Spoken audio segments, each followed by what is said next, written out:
নমস্কাৰ বন্ধু বান্ধৱীসকল, আজি নতুন এটা ভিডিঅ' লৈ আপোনালোকৰ মাজলৈ আহিলোঁ। যিহেতু সকলোৱে কমেণ্ট কৰি পিনি মোক কমেণ্ট কৰি সুধি আছিলে যে চিলেবাছৰ ওপৰত এটা ভিডিঅ' বনাই দিবলৈ, মই সেইকাৰণে এটা ভিডিঅ' জিকে ওপৰত সম্পূৰ্ণ এটা চিলেবাছ মানে প্ৰিভিয়াছ ইয়াৰ কুৱেশ্যনৰ ওপৰত ডিপেণ্ড কৰি পিনি এটা ভিডিঅ' মই বনাই দিছিলোঁ জিকে ওপৰত। সেই ভিডিঅ'টো আপোনালোকে বহুত লোকে চাইছে, কমেণ্ট কৰি দিছে যে নেক্সট পাৰ্টৰ ইংলিছৰ আৰু ৰিজনিং আৰু মেথছৰ ওপৰত এটা ভিডিঅ' বনাই দিবলৈ। সেইকাৰণে মই আজি ইংলিছৰ ওপৰত এটা ভিডিঅ' বনাই দিছোঁ। এই ভিডিঅ'টোত মানে কি হ'ল, মই প্ৰিভিয়াছ ইয়াৰ কুৱেশ্যনৰ ওপৰত বেছ কৰি পিনি যিখিনি মেইন টপিক্সৰ ওপৰত কুৱেশ্যন আহে এক্সামত, সেই টপিক্সখিনিৰ ওপৰত মানে মই মেইন টপিক্সখিনি হাইলাইট কৰি দিছোঁ। হাইলাইট কৰি পিনি চিলেবাছটো মই দেখাই দিছোঁ। সেইকাৰণে আপোনালোকে প্ৰতিটো টপিক ৱাইজ মানে আপোনালোকে নিজে চাৰ্চ কৰি পিনি নিজে ফাইণ্ড আউট কৰি পিনি আপোনালোকে সেইখিনি পঢ়িব লাগিব। ইয়াত জাষ্ট মই প্ৰতিটো টপিক্সৰ ওপৰত কুৱেশ্যন কিবা কিবি দি দিয়া নাই। ইয়াত মানে টপিক্সকেইটা দেখাই দিছোঁ, যেনেকৈ ইয়াত এটা পাৰ্টছ অফ স্পীচ আছে, আৰ্টিকল আছে, তো সেইকেইটা আপুনি সেনেকৈ পঢ়িব লাগিব। সেইখিনি পঢ়িলে এইখিনি আশা কৰোঁ এইখিনি পালে মানে আপোনালোকৰ যথেষ্টখিনি সুবিধা হ'ব। তো দেৰি নকৰি পিনি আপোনালোকক মই দেখাই দিছোঁ। ইয়াত মই লিখিছোঁ যে complete syllabus for forester grade 1 Assam police SI assistant jailer. তো আপোনালোকৰ যিহেতু কম্বাইন হ'ব ৰিটেন টেষ্টটো, আছাম পুলিচ SI কাৰণে যিখন ৰিটেন এক্সাম পাতিব বা যিখন কুৱেশ্যন পেপাৰ কাটিব, সেইখন কুৱেশ্যন পেপাৰে ফৰেষ্টাৰ গ্ৰেড 1 আৰু এছিষ্টেণ্ট জেইলাৰ যেনেকৈ AP আৰু SI সেই গোটেইসকলে মানে কি একেখন পেপাৰতে দিব লাগিব। তো আপোনালোকৰ চিলেবাছটো যিহেতু কুৱেশ্যন পেপাৰ যিহেতু একেই, চিলেবাছটো একেই ছেমেই হ'ব। সেইকাৰণে ইয়াত ইংলিছ চিলেবাছটো বুলি ক'লে গ্ৰামাৰ পৰ্চনটো মষ্ট ইম্পৰ্টেণ্ট হয়। ইয়াত আছে পাৰ্টছ অফ স্পীচ, তাৰপৰা আৰ্টিকলছ এণ্ড দা, সেইখিনি চাব লাগিব। টেন্স পঢ়িব লাগিব আপোনালোকে, টেন্সৰ ওপৰত present tense, past tense, future tense, সেই টেন্সৰ যিবোৰ কুৱেশ্যন থাকে সেই কুৱেশ্যনবোৰ আপোনালোকে প্ৰেক্টিছ কৰি যাব। ছাবজেক্ট আহিব verb agreement, prepositions, conjunctions, active and passive voice, direct and indirect speech, degrees of comparison. তো গ্ৰামাৰ পাৰ্টত বুলি ক'লে এইকেইটা বস্তু, এইখিনি টপিক্সত আপোনালোকে নিজে কুৱেশ্যন ফাইণ্ড আউট কৰি পিনি আৰু প্ৰেক্টিছ কৰি যাব লাগিব। আৰু কুৱেশ্যনছৰ কথা ষ্টেণ্ডাৰ্ডৰ লেভেলৰ কথা ক'লে মানে আপোনালোকৰ মেট্ৰিক আৰু হায়াৰ ছেকেণ্ডেৰী লেভেলত যেনেকুৱা ধৰণৰ কুৱেশ্যন কাটে, ধৰি লওক পাৰ্টছ অফ স্পীচৰ ওপৰত কি কুৱেশ্যন কাটে, আৰ্টিকলছৰ ওপৰত কেনেকুৱা ধৰণৰ কুৱেশ্যন আহে, সেই কুৱেশ্যনখিনি আপোনালোকে যদি চাই যায় তেতিয়া মোৰ বোধে হৈ যায়, সেইটো লেভেলতে আহে, সিমানখিনি চাই যাব পাৰে। আৰু বিশেষকৈ আপোনালোকে আৰু এটা কাম কৰিব পাৰে, যদি SSC GDৰ কুৱেশ্যন প্ৰিভিয়াছ ইয়াৰ কুৱেশ্যন পেপাৰবোৰ যদি আপোনালোকে পায়, সেইখিনি প্ৰেক্টিছ কৰিলে যথেষ্ট লাভ হয়। মানে কি হ'ল, ইংলিছ আৰু মেথছ আৰু ৰিজনিং আৰু মেথছৰ কাৰণে SSC GD কুৱেশ্যন পেপাৰবোৰতো বেষ্ট হয়, মানে তাতকৈ বেষ্ট আৰু নাই বুলি ক'ব লাগিব। কাৰণ সেইখিনি প্ৰেক্টিছ কৰিলে ইয়াত আল্টিমেটলি ইয়াত যিখিনি আপোনালোকৰ কুৱেশ্যন আহিব সেইখিনি গোটেইখিনি পাৰিবই। আৰু তাত যিখিনি ইংলিছ আহে সেই ইংলিছখিনি এনেকুৱা লেভেলৰ আহে, মানে ইয়াত যিখিনি ইংলিছ লেভেলটো কাটে সেইখিনি লেভেলৰ। আৰু মেট্ৰিকৰ কুৱেশ্যনবোৰ চাব পাৰে, মেট্ৰিক পৰীক্ষাত যিবোৰ কুৱেশ্যন আহে বা হায়াৰ ছেকেণ্ডেৰীত ফাইনেলত যিবোৰ কুৱেশ্যন আহে সেই কুৱেশ্যনখিনি চালে মানে হৈ যাব। এইকেইটা টপিকৰ ওপৰত আপোনালোকে নিজে সেনেকুৱাবোৰ লাষ্ট ডে পেপাৰ কিছুমানৰ কুৱেশ্যনো মিলাব আৰু নিজে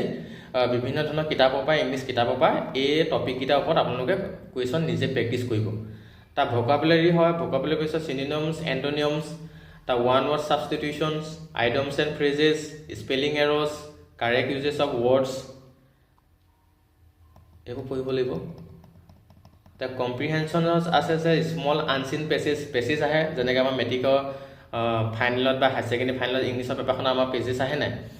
তাত কি হয় পেছেজ আহে, মানে আনচিন পেছেজ বা চিন পেছেজ সেনেকুৱা আহে। সেই পেছেজবোৰ পঢ়ি পিনি আকৌ কিছুমান কুৱেশ্যন দিয়ে, সেই কুৱেশ্যনবোৰ আমি আনচাৰ দিব লাগে। ঠিক ধৰণে ইংলিছত কম্প্ৰিহেনশ্যনৰ ইয়াতো আহে সেনেকুৱা, যিবোৰ পেছেজ এটা দি দিব আপোনালোকক, সেই পেছেজটোৰ ওপৰত কিছুমান কুৱেশ্যন আপোনালোকক সোধা হ'ব তলত, সেই কুৱেশ্যনবোৰ আপোনালোকে আনচাৰ দিব লাগে সেই পেছেজটো পঢ়ি পিনি। তো সেনেকুৱা ধৰণৰ পেছেজবোৰ আপোনালোকে প্ৰেক্টিছ কৰিব পাৰে বা লাষ্ট ডে পেপাৰবোৰ চাব লাগে। মই SSC GD পেপাৰখনৰ কথা বাৰে কেলৈ কৈছোঁ, কাৰণ SSC GD কুৱেশ্যন পেপাৰখনত এই বস্তুখিনি এই গোটেইখিনি আহেই, এই গোটেইখিনি ওপৰতে তেহেঁতি কুৱেশ্যন কাটে বা আনচিন পেছেজ তাত দিয়া থাকে। সেইকাৰণে সেইখিনি বস্তু যদি আপোনালোকে প্ৰেক্টিছ কৰে তেতিয়া মোৰ মতে হৈ যায়, মানে ইয়াত মানে সেইটো লেভেলত হৈ যায়। আমি সেনেকৈ আগতে পঢ়িছিলোঁ বা মই নিজে এক্সামবোৰ দি পিনি মানে অনুভৱ কৰিছোঁ যে কেনেকুৱা আহে, যিহেতু SSC GD আগতে মই কোৱালিফাই কৰিছিলোঁ। তো সেইকাৰণে মই গম পাওঁ যে সেইটো লেভেলত সেইখিনিও কুৱেশ্যনখিনি যদি চাই দিওঁ তেতিয়া এইটো এক্সামত মানে যথেষ্ট সহায় হয়। তো সেন্টেন্স স্কিলছৰ ভিতৰত কি হ'ব সেন্টেন্স কাৰেকশ্যন আহিব error detection fill in the blanks এইবোৰ কুৱেশ্যন আহে এইবোৰ কুৱেশ্যন আপোনালোকে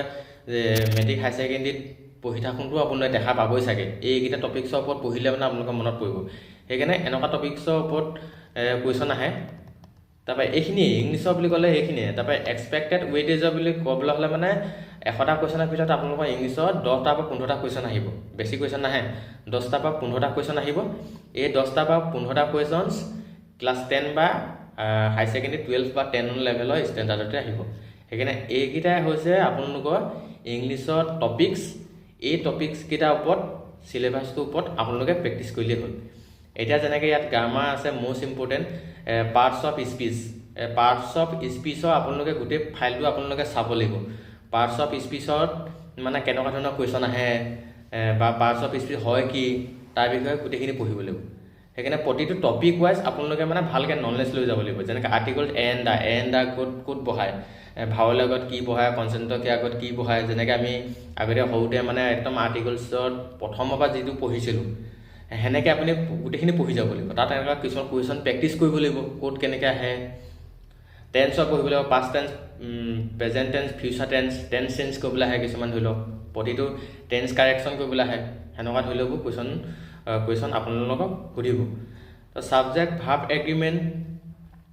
সেই ভাৰ্বৰ ওপৰত কুৱেশ্যন কাটিব প্ৰিপজিশ্যনছ কনজাংশ্যনছ এইবোৰ ডিটেক্ট কৰিবলৈ আহে কেনেকুৱা ধৰণৰ ক'ত কি বহিব বা এইটো ভুল হৈছেনে শুদ্ধ হৈছেনে সেনেকুৱাবোৰ কুৱেশ্যন আহে পেচিভ ভইচ চেঞ্জ কৰিবলৈ আহে এক্টিভৰ পৰা পেচিভলৈ নিবলৈ দিব পেচিভৰ পৰা এক্টিভলৈ নিবলৈ দিব যেনেকৈ ডাইৰেক্ট এণ্ড ইনডাইৰেক্ট স্পীচবোৰ সেনেকৈ হয় ইনডাইৰেক্টৰ পৰা ডাইৰেক্টৰ পৰা ইনডাইৰেক্ট সেনেকৈ চেঞ্জ কৰিবলৈ আহে তো ডিগ্ৰী কম্পেৰিজন কৰিবলৈ আহে তো সেইখিনিয়ে হয় এইবোৰ বিপৰীত শব্দ সমান্তৰাল শব্দ তাৰপৰা এটা শব্দত প্ৰকাশ কৰা যেনেকৈ আমাৰ অসমীয়াত থাকে ওৱান ৱৰ্ড ছাবষ্টিটিউশ্যন সেনেকুৱা ধৰণৰবোৰ আহে কিছুমান স্পেলিং ভুল হৈ থাকে স্পেলিং শুধৰাবলৈ আহে গ্ৰামাৰ বুলি ক'লে মানে মেইন বস্তুখিনি এইখিনি মই আপোনালোকক দেখাইছোঁ এইখিনি আপোনালোকে স্ক্ৰীনশ্বট মাৰি পিনে বা ভিডিঅ'টো পজ কৰি পিনে আপোনালোকে বহীত লিখি ল'ব পাৰিব এইখিনি গোটেইখিনি লিখি ল'ব তো পেছেজবোৰ আপোনালোকে প্ৰেক্টিছ কৰিব পেছেজো আহে কম্প্ৰিহেনশ্যনৰ পেছেজটো মেইন হয় পেছেজ আহে তাত মানে এটা পেছেজ দি দিয়ে তাত কেইবাটাও কুৱেশ্যনো কাটে কমেও 4টা 3টামান বা 5টামান কুৱেশ্যন তাত আহিয়ে যায় পেছেজটোতে আহে সেইকাৰণে পেছেজটো পঢ়ি পিনি যদি ভালকৈ যদি কুৱেশ্যনকেইটা পঢ়িবলৈ জানে তেতিয়াহ'লে ইংলিছৰ মানে 4-5 নম্বৰ মানে পাই যোৱাৰ চান্স থাকে মানে বহুত সুবিধা সেইকাৰণে সেইখিনি তাত সেনেকৈ কৰিলেই হ'ল তাৰপৰা ইংলিছৰ ওপৰত মেইন চিলেবাছ বুলি ক'লে মানে এইটোৱে চিলেবাছ হয় ইংলিছৰ ওপৰত আপোনালোকে এইখিনি মই দেখাইছোঁ স্ক্ৰীনশ্বট মাৰি পিনি লিখি ল'ব আৰু এই টপিককেইটাৰ ওপৰত পঢ়িলে মানে আপোনালোকে ইংলিছৰ গোটেই কুৱেশ্যনখিনি আপোনালোকে পাৰিব এক্সামত তাৰপৰা তলত কমেণ্ট কৰি জনাব যে মেথছ আৰু ৰিজনিঙৰ ওপৰত এনেকুৱা ভিডিঅ' আপোনাক লাগে নেকি মানে চিলেবাছৰ ওপৰত এইটো মই প্ৰিভিয়াছ ইয়াৰ যিখন আছাম পুলিচৰ SI কুৱেশ্যন পেপাৰ আছিলে সেই কুৱেশ্যন পেপাৰখনৰ ওপৰত বেছ কৰি পিনি একুৰেট মানে সেই কুৱেশ্যন পেপাৰখনত কোনকেইটা টপিকৰ ওপৰত কিমানটা কুৱেশ্যন আহিছে কি কথা সেনেকুৱা ওপৰত সম্পূৰ্ণ ডিটেইল কৰি পিনি এই ভিডিঅ'টো বনোৱা আছে এই চিলেবাছটো বনোৱা আছে সেইকাৰণে এইটো চিলেবাছ ফ'ল' কৰিলে আপোনালোকে নিশ্চয় ইয়াৰ পৰা উপকাৰিতা মানে পাবই তাৰপৰা সেই মেথছ আৰু ৰিজনিঙৰ ওপৰত আপোনালোকে কমেণ্ট কৰিব যদি এনেকুৱা ভিডিঅ' লাগে মই এটা ভিডিঅ' বনাই দিম দুইটা টপিকৰ ওপৰত এটা ভিডিঅ' বনাই দিম আজিলৈ ইমানেই এই ভিডিঅ'টো আপোনালোকে পজ কৰি পিনি লিখি ল'ব তাৰপৰা আগৰ যিটো মই জিকেৰ ওপৰত যিটো ভিডিঅ' বনাইছিলোঁ জিকেটো সম্পূৰ্ণ ধুনীয়াকৈ মই ভিডিঅ' বনাই দিয়া আছিলে এনেকৈ গোটেই জিকেখিনি কভাৰ কৰা হৈছিলে তাত কি টপিকৰ ওপৰত কুৱেশ্যন আহিছিলে ভালকৈ মই এক্সট্ৰাকৈ কৈ দিয়া হৈছিলে কিছুমান কথা তো সেই ভিডিঅ'টোৰ লিংকটো মই তলত ডেছক্ৰিপশ্যনত দি দিম তো আপোনালোকে চেক আউট কৰি ল'ব ঠিক আছে আজিলৈ ধন্যবাদ